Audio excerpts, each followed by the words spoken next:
essira disimba ku deputy president waffe we Buganda.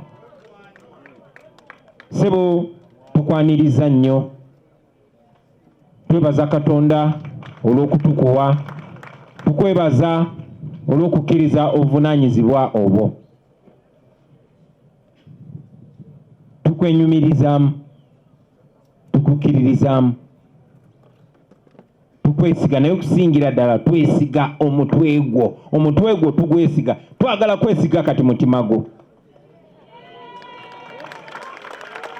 Nkiddamu, wano mu Buganda wonna ne mu Uganda yonna tewali ateesiga mutwe gwa Muhammad Muwanga Kivumbi. Tewali abuusabuusa nti gw'omu kubasinga okutegeera ensonga ez'obukulembeze naddala ez'ebyenfuna mu ggwanga lyaffe, ate nga ekizibu ekisinga bwavu bw'abantu baffe. Kati twagala okwesiga omutima gwo. Ekitono kye tulabyeko, tulabye okugezesebwa kungi, ne tulabye ng'okuyitamu n'okusigala waggulu kwonna. Ekyo tukwebaza. Kakati ate obwesige Abannayuganda bwe bakuyinamu bukubisizaamu emirundi mingi nnyo. Tusaba otutambuze bw'otyo, tutambule bwe tutyo. Twesiga amagezi go. Ne munnange tubadde n'abagezi abalala, twalowooza nti bagezi bwero, oluvannyuma twarealizinga si bagezi nnyo nga bwe tubadde tulowooza.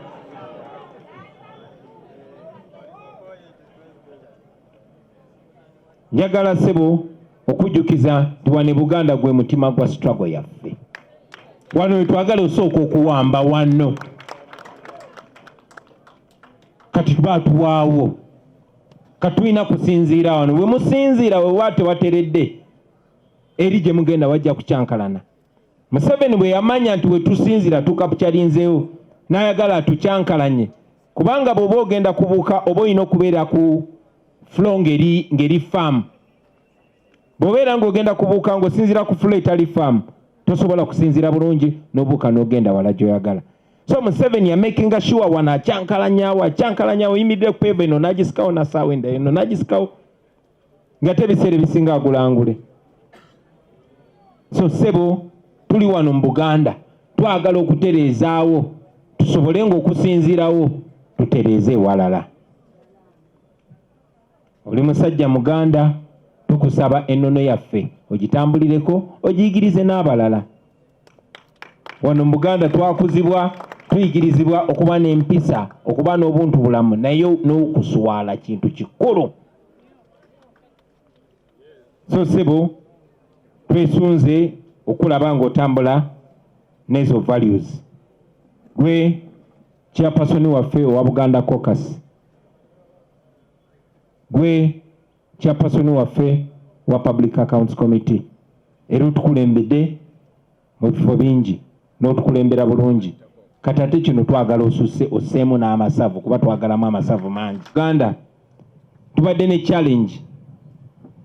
Munaye kyatuzaalibwamu ffe abantu bano, twagala nnyo ennono yaffe, twagala nnyo obwakabaka bwaffe. Era deputy president waffe wano yabeera president waffe mu Buganda, ng'owa West yatwala mu West n'ewalala. Naye twafuna obuzibu gye buvuddeko nti mu kifo ky'otugatta ku Namulondo, ate nga twabulibwa bwalibwa ku Namulondo. Kwegamba munnaffe ng'alinga Magwaya ng'alina kweteba bwetebe. Ssebo tukutuma otugatte ne Namulondo, otugatte n'Obwakabaka, o improving enkolagana yaffe.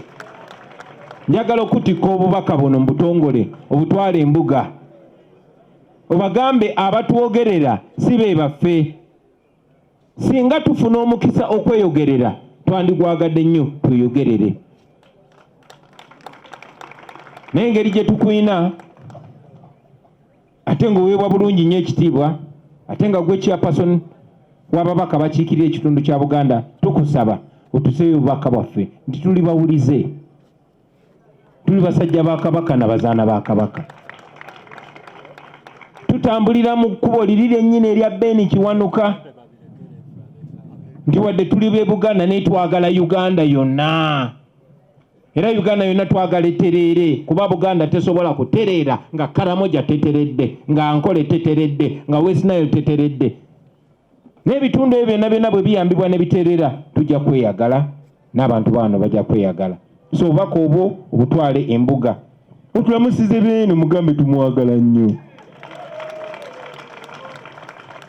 Otulamusize abalangira n'abambejja. Otulamusize Katikkiro. Ne bannaffe ababadde bakyatagala obajjukize nti balina omukisa tetugalangawo oluggi lwaffe kasita beetereeza ne beegaana ekibi n'abakireeta. Njagala okuwa obubaka obutwalira abasiraamu. Obagambe okwawukanako ne Museveni abawalana abasiraamu tubaagala nnyo. Tubakkiririzaamu. Njagala okusaba ogende mu maaso ng'obanja abasibe baffe. Bannaffe ba political prisoners abasinga obungi babawamba wano mu kitundu kyo ekya Buganda region. Wano mu Buganda ebiseera ebisinga abaana batunyumiza abava eyo mu detention centers mu torture chambers nti bw'oba kusiba weewaawo bw'oba musiraamu giba giwunye ate bw'oba musiraamu ng'oli Muganda kaba kaweddemu. Sebo gw'oli byombi oli musiraamu ate oli Muganda. Lwanirira abantu bo nze wakirindiko kimu emigo nfuna hafu okusinga egijo.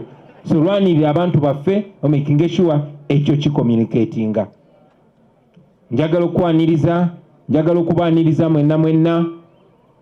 Nsabe ne Mukama tukkirize ate tulabe ku njawulo esinga ku gye tubaddemu. We congratulate you, we welcome you, and we are excited to work with you to transform this, our country. I have a feeling that your energy is what we've been missing. Now we are here. Let us do it. These people are excited. We are all excited. The nation is excited. But I want to remind you about one or two things. First and foremost, for us in the National Unity Platform, the leaders are the servants. The leaders are the bosses. Abakulembeze baweereza, abakulemberwa be ba boss. Let us constantly remind ourselves about that. We believe in servant leadership. That's what is supposed to make us different. So kindly be servants, don't be bosses. Not servants, at least fete tuli ba Yesu tetunaaza bigere.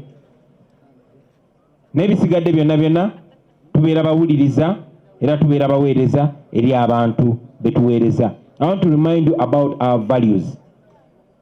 Those values, we write them everywhere because we want them to be remembered like the 10 Commandments. But even if we write them everywhere, you've noted that some senior leaders have actually not grasped them. So I encourage us to not only cram them, but to practice them. That is the biggest dream for me and for the entire National Unity Platform.